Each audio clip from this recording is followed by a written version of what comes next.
સમાચાર એટલે ઝડપ અને ઝડપ એટલે અમે. કવરેજમાં ક્યાંય પાછળ નહીં, હંમેશા એક પગલું આગળ. દેશ દુનિયાના સમાચાર, રાજનીતિ, સમસ્યા, વ્યાપાર, રોજગાર, તમામ સમાચારો પર રહેશે અમારી નજર. ગુજરાતની દરેક ઘટના તમારા ફોનમાં સૌપ્રથમ માત્ર V18 ન્યૂઝ પર. જૂનાગઢના માળિયાહાટીનામાં કોંગ્રેસ દ્વારા જનાક્રોશ રેલી યોજાઈ.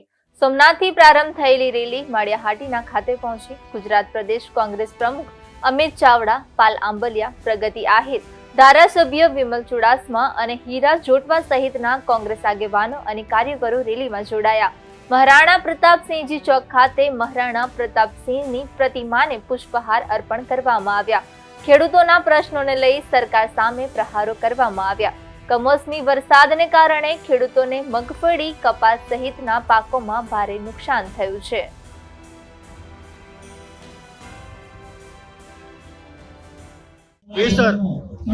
સમગ્ર ગુજરાતમાં જે રીતે ખેડૂતો અત્યારે હેરાન પરેશાન છે, એક તરફ આત્મહત્યાઓ વધી રહી છે, એક તરફ કુદરત રૂઠી હોય ને સરકાર નિષ્ઠુર બની હોય, એવા સંજોગોમાં ખેડૂતોની જે વેદના છે, પીડા છે, જે દર્દ છે, જે આક્રોશ છે, એને વાચા આપવા માટે પ્રદેશ કોંગ્રેસ સમિતિ દ્વારા ખેડૂત આક્રોશ રેલીની શરૂઆત કરવામાં આવી છે. આ યાત્રા સમગ્ર ગુજરાતના બધા જ જિલ્લાઓમાં શરૂઆત થવાની છે, પણ સૌથી પહેલી આજે સૌરાષ્ટ્રમાં સોમનાથ દાદાના આશીર્વાદ લઈને શરૂઆત કરી છે.